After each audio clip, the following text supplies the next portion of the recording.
At 6:47 a.m. on November 3, 1944, Private First Class Michael Donovan crouched inside a ruined bakery in Metz, France, peering through a crack in the wall as German positions materialized out of the morning fog. He was 22, had been in combat 6 months, and already counted 14 confirmed kills, yet he had never seen the enemy sniper before being fired on. Metz had been fortified with more than 200 defensive positions. Donovan belonged to the Fifth Infantry Division assaulting the town. His assignment was counter-sniper work, find German snipers and eliminate them before they could kill American infantrymen. Simple in theory, brutal in practice. It wasn't his rifle that failed him. The M1903 Springfield with a scope was accurate to 800 yards. It wasn't his training either. Donovan had graduated top of his sniper class at Fort Benning. The problem was that German snipers spotted him first every time. They used a tactic called the double position, 2 firing points set 30 to 50 yards apart. They'd fire from one position and then move to the second before Americans could triangulate the shot. By the time Donovan focused on the first position, the German was already firing from the second. The math was merciless. Donovan needed 12 to 15 seconds to find a target through his scope, estimate range, compensate for wind, and fire. The German snipers needed the same interval, but they were already on target while Donovan was still searching. They always fired first. By early November, the Fifth Infantry Division had lost 23 American snipers in Metz, 23 of the best marksmen in their battalions, 23 funerals, all the same way. Shot while searching for targets they never saw. Donovan's first partner had been Corporal James Bradley, killed on October 18, 1944. A farm kid from Nebraska who could hit a running rabbit at 200 yards, Bradley and Donovan had worked together for 3 weeks, and Bradley had 9 confirmed kills. That morning, Bradley was scanning a factory through his scope when a German round struck his head, a 7.92 millimeter Mauser, from a window 400 yards away. He died instantly. Donovan never even saw where the shot had come from. Donovan's second partner was Private First Class Robert Chen, killed on October 29th. Chen from San Francisco had sharp eyes and steady hands and 12 confirmed kills. They'd been teamed for 8 days when a shot hit Chen in the chest, puncturing a lung. He lived for 40 minutes, drowning in his own blood as medics tried to save him. The German sniper had been concealed in rubble 350 yards away. Donovan found the position after Chen died, but the shooter was gone. The pattern never changed. An American sniper would set up, begin searching, and a German sniper who had already been watching would fire first. Command kept issuing the same orders: stay mobile, change positions frequently, use concealment. But those directives didn't address the fundamental problem. By the time an American located a target, German snipers had often been observing them for minutes, had their shot calculated, and were already pulling the trigger. Donovan studied how engagements unfolded. He watched German positions through his scope looking for movement, muzzle flash, any sign of a sniper. But while he scanned forward through the scope, he couldn't see behind him. He couldn't detect enemy observers watching from other angles. The scope itself was the liability. An 8x magnification scope narrowed the field of view to roughly 8 degrees. You could see far, but not wide. It was like peering through a toilet paper tube. Anything outside that narrow cone was invisible. German snipers exploited this ruthlessly, firing from flanking positions and unexpected angles, while Americans focused on the sectors they were scanning.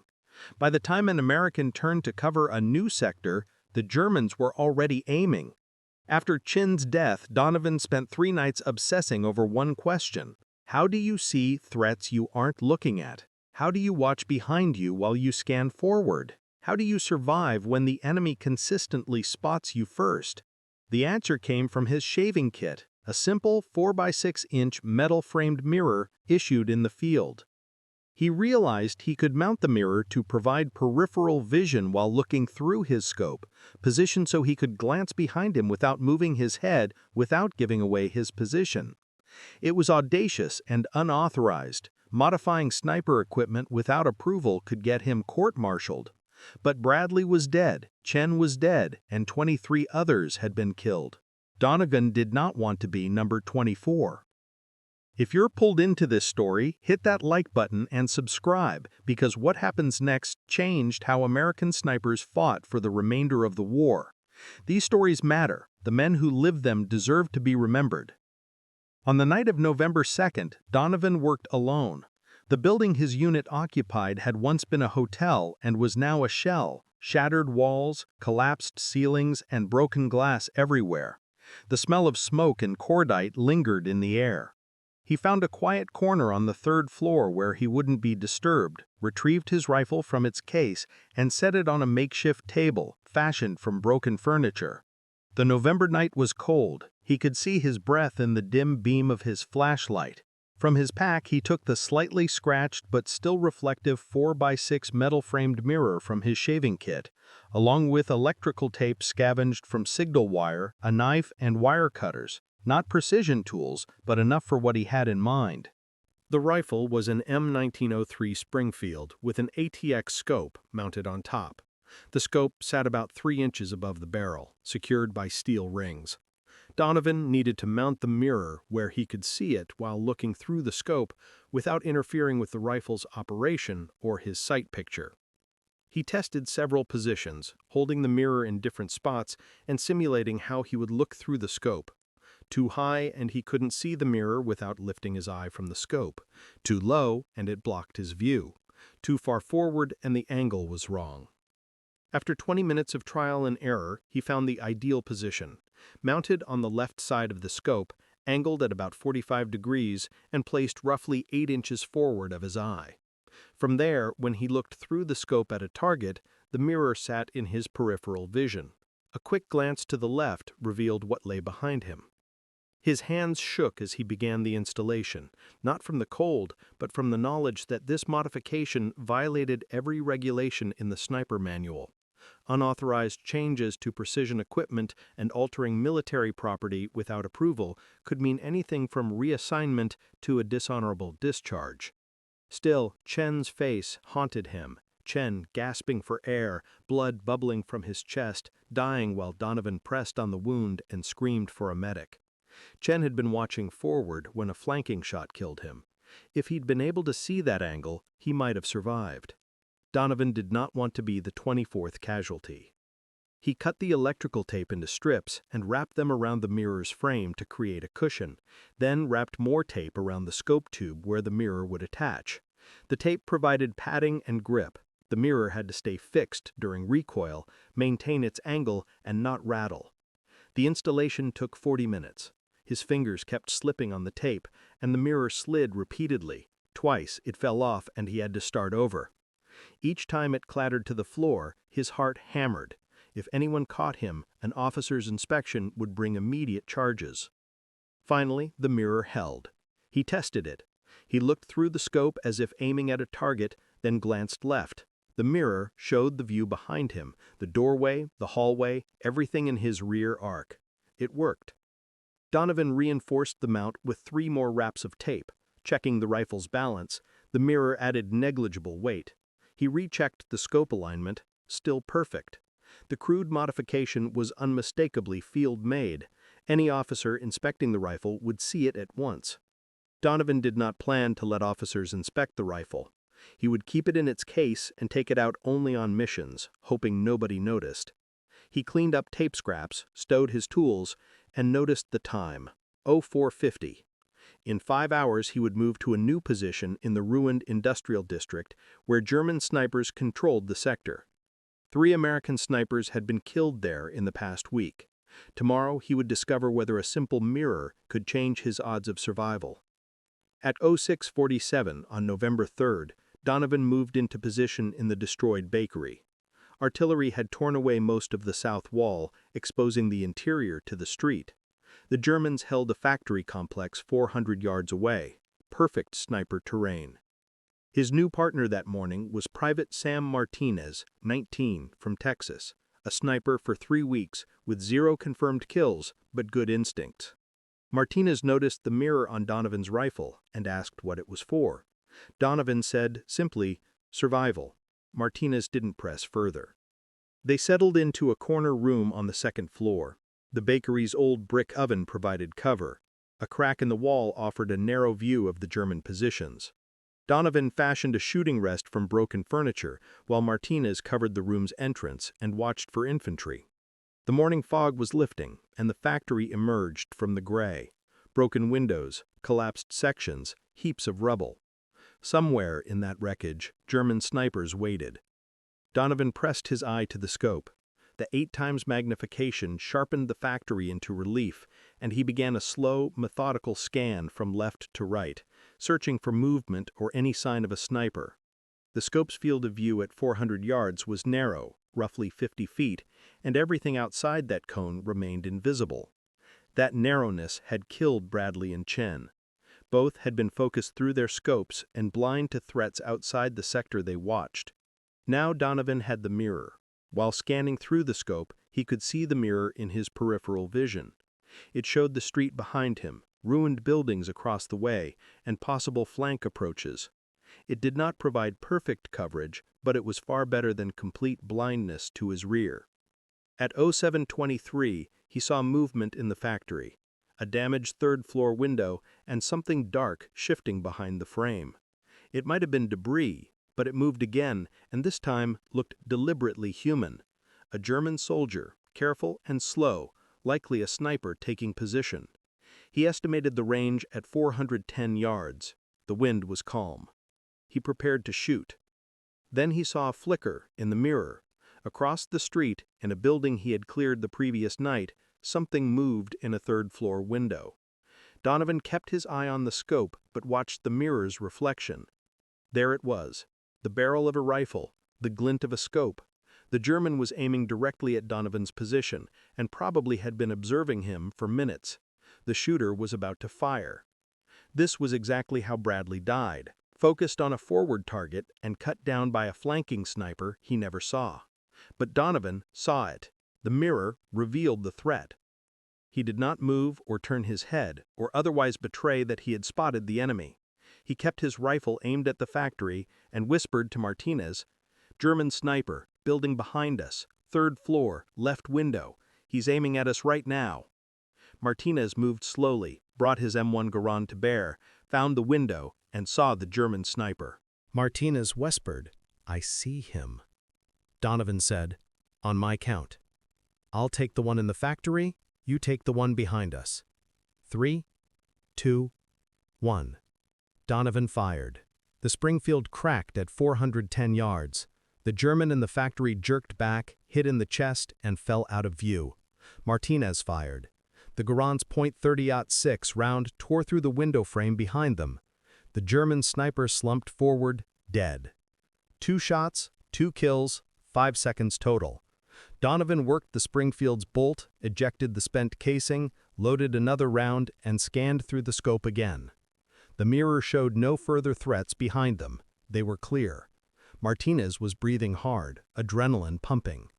"That German had you dead," Martinez said. "How did you see him?" Donovan showed him the mirror and explained how it worked. Martinez stared for a long moment, then said, "You need to put that on every sniper rifle in the battalion." The engagement that morning lasted 4 hours. Donovan's team eliminated 6 German snipers. Donovan got 4, Martinez got 2. Every kill followed the same pattern. Donovan would pick out a forward target through his scope, then check the mirror before firing. 3 times the mirror revealed German snipers trying to flank them from positions Donovan hadn't been watching. Each time Martinez engaged the flanking threat while Donovan took the forward shot. The coordination worked flawlessly. The mirror gave them near-complete situational awareness. German snipers could no longer ambush them from angles they didn't see coming. By afternoon, word had spread through the sniper teams. Donovan's crew had killed 6 Germans without taking casualties. Other teams wanted to know how. Martinez described the mirror. By evening, 3 more snipers wanted the modification. That night, Donovan installed the first mirror on Sergeant Frank Wilson's rifle. Wilson, 28, from Montana and a hunter before the war, had lost 2 partners in 3 weeks, both felled by flanking shots they never saw. He watched Donovan work, asked about angle, positioning, and attachment method. When Donovan finished, he tested it, peered through the scope, glanced at the mirror, and declared it perfect. "I should have thought of that myself," he said, then offered Donovan payment. "No," Donovan replied, "just don't get killed. That's payment enough." The next morning, Wilson's team engaged German snipers near the cathedral. Using the mirror, Wilson spotted 2 Germans and eliminated them before they could fire. He came back raving about how the modification had saved his life and told every sniper he knew. By November 8th, Donovan had fitted mirrors to 9 rifles. The modification spread sniper to sniper, team to team. Some made their own mirrors from whatever reflective material they could scavenge: broken glass, polished metal, or even chrome from wrecked vehicles. The mirrors didn't need to be perfect, they only had to reflect. The battalion's kill ratio shifted dramatically. In October, American snipers in Metz lost 2 men for every German killed. By mid-November, the ratio had swung to 4-1 in the Americans' favor. 4 German snipers killed for every American lost. Captain Robert Hayes commanded the battalion sniper platoon. A career soldier with 12 years of service who knew every sniper manual by heart, Hayes inspected the teams on November 10th as standard procedure, checking equipment, verifying zeros, and ensuring rifles were combat ready. He climbed up to Donovan's position, saw the mirror attached to the Springfield, stopped and stared, then asked, "What is that?" Donovan's stomach dropped. He feared he'd been caught. Martinez answered before Donovan could. It was a mirror modification that helped snipers see flanking threats and had saved lives repeatedly over the past week. It was unauthorized, but effective. Hayes examined the mirror closely, tested the angle, looked through the scope, and glanced at the reflection. He understood instantly what it did. "How many rifles have this modification?" he asked. "9, sir, including mine," Donovan replied. Hayes then said something Donovan had not expected. "By tomorrow morning, I want every sniper rifle in this battalion to have one. That's an order. I'll handle the paperwork. You focus on keeping my men alive." Hayes had made the modification official within the battalion, and in doing so protected Donovan from charges. He recognized that the mirrors were saving lives and was willing to bend regulations to expand their use.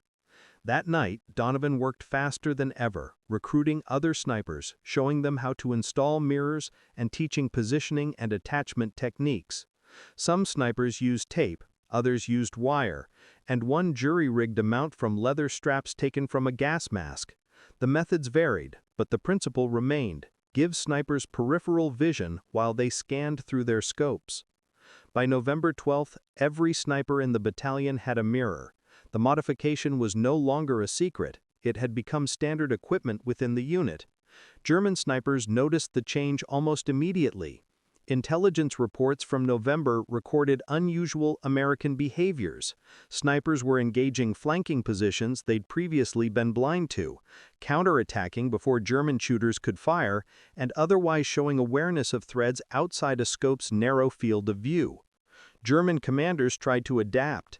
They shifted to longer-range attacks, firing from 600 to 800 yards instead of 400, and sometimes tried simultaneous attacks from multiple positions to overwhelm American awareness.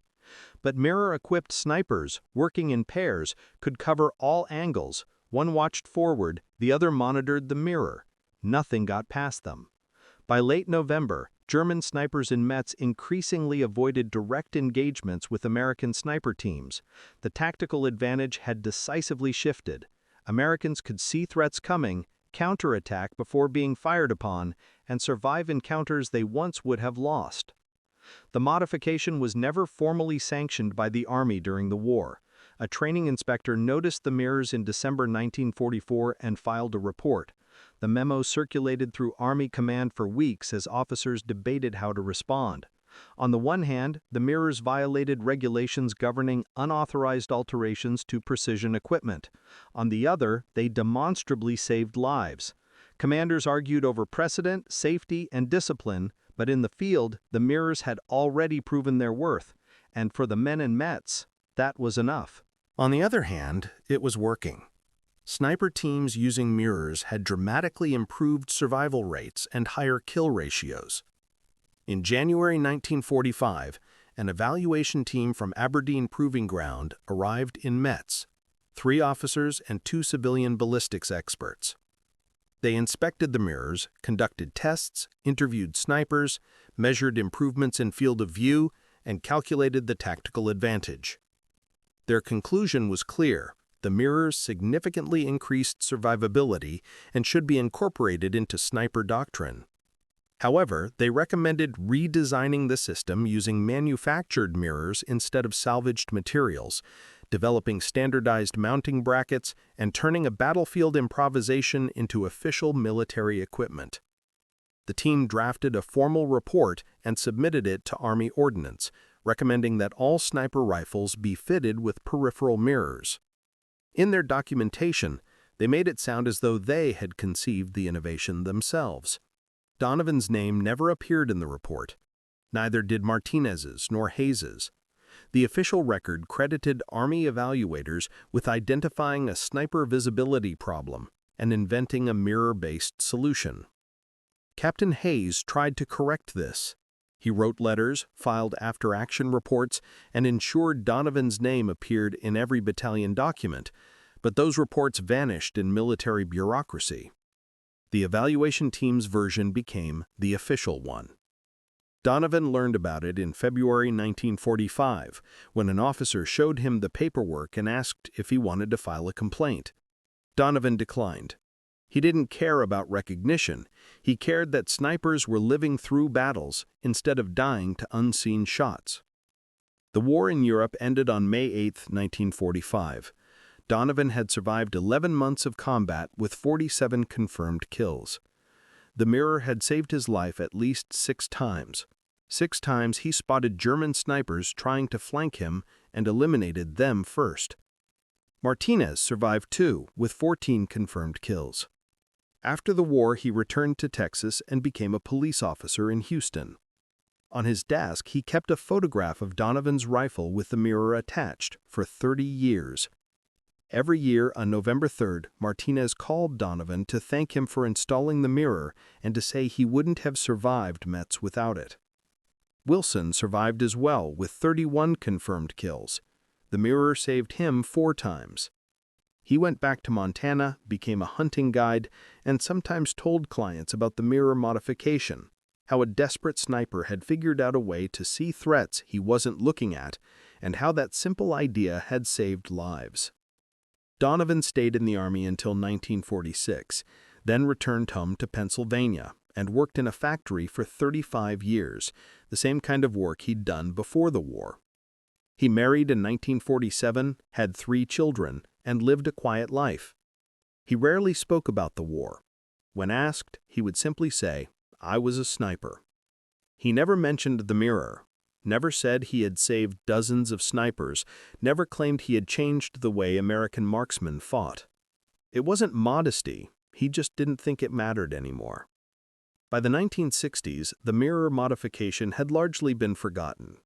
New sniper scopes offered better optics, and some incorporated peripheral indicators, but no one remembered that the idea began with a piece of shaving mirror taped to a Springfield in Metz. The official Army history of sniper operations never mentioned Donovan. The training manuals credited improved optics and refined tactics. His contribution had disappeared, not out of malice, but through bureaucracy. Field improvisations were not considered historically significant. Official developments were. In 1987, a military historian researching sniper innovations came across references to improvised mirrors in maintenance logs from November 1944. The logs mentioned Private First Class Donovan. The historian spent months tracking down veterans from Donovan's unit and eventually found Martinez, who told him everything: how Bradley and Chen had died, how Donovan had mounted the mirror, how the idea spread through the battalion, and how it had saved countless lives. The historian later located Donovan through veterans' registries. Donovan was 67, still living in Pennsylvania. When asked whether he had installed the mirrors, he said yes. When asked why the historian cared about something that happened 40 years ago, the historian replied that, based on survival rate comparisons between units that used mirrors and those that didn't, Donovan's modification likely saved between 40 and 60 American snipers between November 1944 and May 1945. Donovan said he had never kept. He only remembered Martinez, Wilson, and the others who had made it home. That was enough.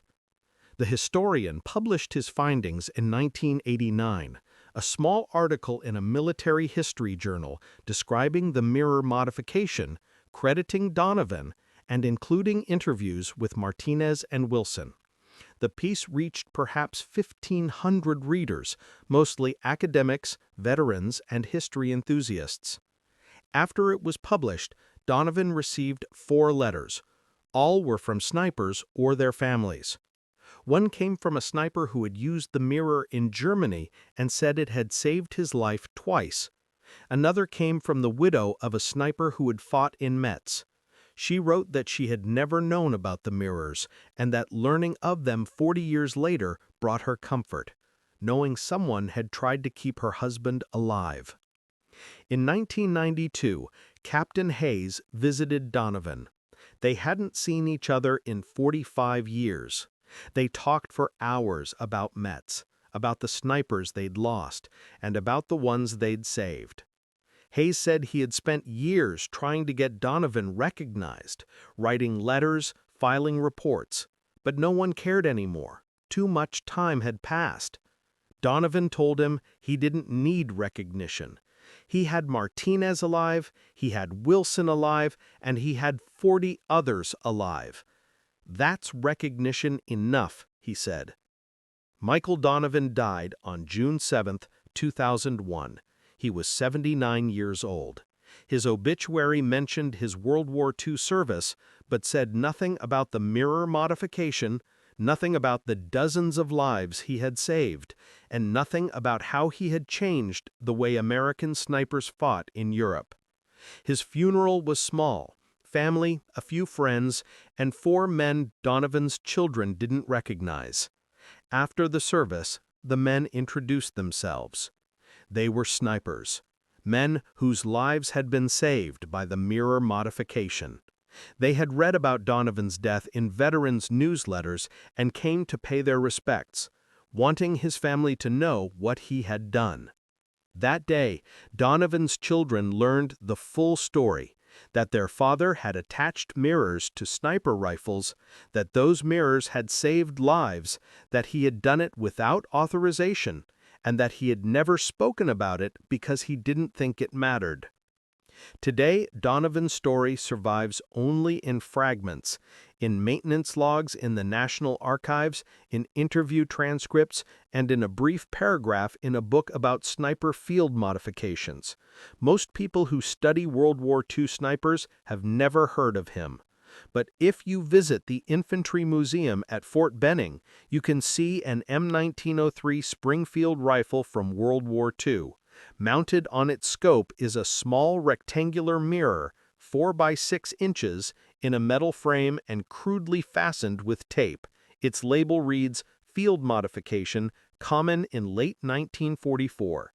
No name is attached." That mirror is Donovan's legacy. Not the official one, but the real one. The one that mattered to Martinez, Wilson, and the 40 others who survived because a desperate sniper broke the rules to save his friends. That's how innovation truly happens in war.